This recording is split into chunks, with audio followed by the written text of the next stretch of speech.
Today we will be working with Quizlet. It's a great online tool that helps students learn and memorize vocabulary.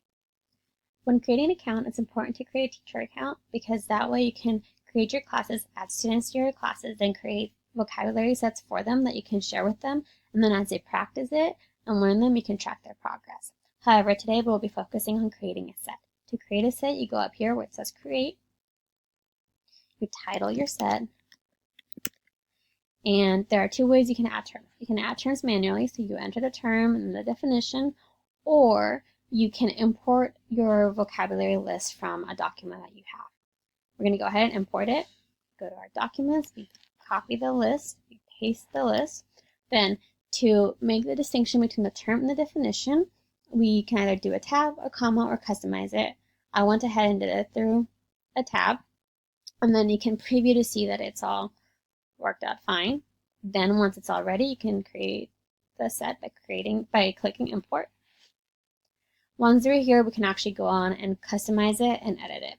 We can choose a language, which for this side will be English. On this side, we'll have the Spanish side. The neat thing about the features here is that you can auto-define the term, and it auto-defines it in the language that you choose. So right now it's Spanish. I can change it to English, and it will auto-define the term in English.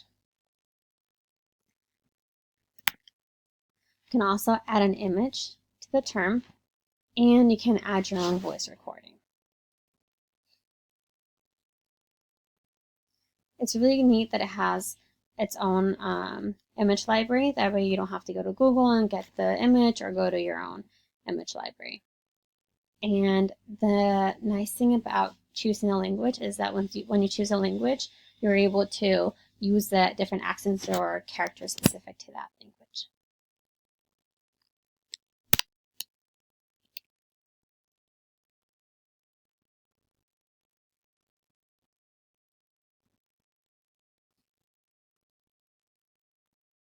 And having an image is helpful because it helps students who are visual learners have an image or a visual for the definition or the vocabulary word. Once it's set, you can just review it, and then you can assign who can practice or see the vocabulary set. In this case, I only want my students because that way I can only track their progress. Once it's all set, you can go ahead and create your set by clicking Create. Once you've created a set, you have the option of editing it, sharing it. The neat thing about Quizlet is that it's compatible and works with Google Classroom. So I can share it directly to my Google Classroom. And you can also add this set to a class folder or to a different set. You can track the class progress, and you have other options here. You can, this one is a pretty cool function, the scores, because as students start practicing the sets, they're able to see who they're competing with, and they can see who's got the highest score in which mode of learning. And then that creates some healthy competition for the students that they're in the classroom and they're competing against the other one, and it's pretty fun. To learn and memorize, there are different types of learning methods that are used here. So whichever the student prefers is pretty neat. One way is the traditional flashcards. México. You can do it manually. Mexico. México. Or you can have it just play and do it México. on its own. Mexico. Ciudad de México. And you can shuffle it, and you also have the options of turning off or on the audio or starting with the English side. You can also learn it by writing, which is my favorite one because it forces the student to write the term. So it tells you type in English.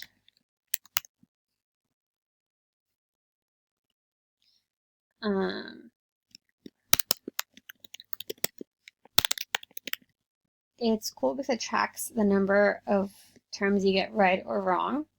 For example, here, say I get it wrong, and it shows me what I wrote and how it's incorrect. And it tracks right here which ones I got incorrect.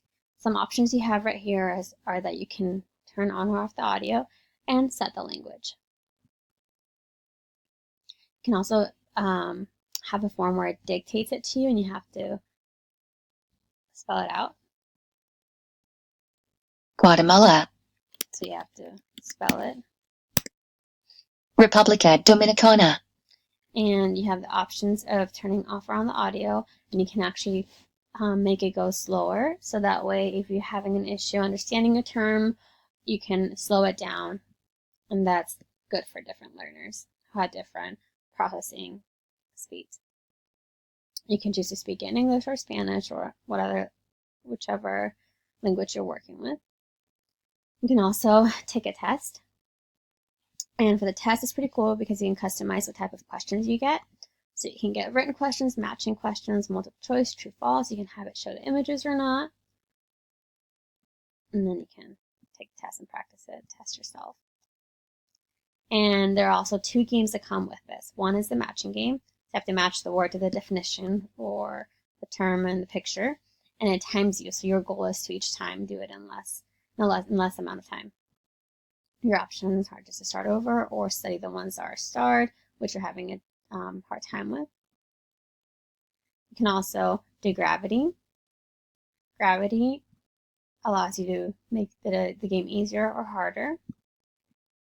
And you just have to type the word before the asteroid falls all the way down. And the cool thing with the games, as we said before, is that it tracks who's done it quicker or who's got more right ones. So you create some healthy competition with your classmates. And it tracks how many of them you have done. So here it's like 20% finished, 5% finished. And just like it tracks a percentage of completion, it also tracks which words you have learned and which words you have mastered. And actually down here, it shows you which ones you have missed and how often you miss it, and then which ones you have never missed. You can also do a Quizlet Live.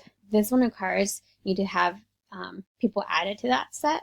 So you can have in your classroom, you can create teams on Quizlet Live and then play it and compete with each other in the classroom, which is really fun. It's a great way to play a game and it be organized. This is how practicing and creating a set on Quizlet works. I personally love Quizlet. I think it's a great way to learn and practice your vocabulary, especially as a foreign language teacher.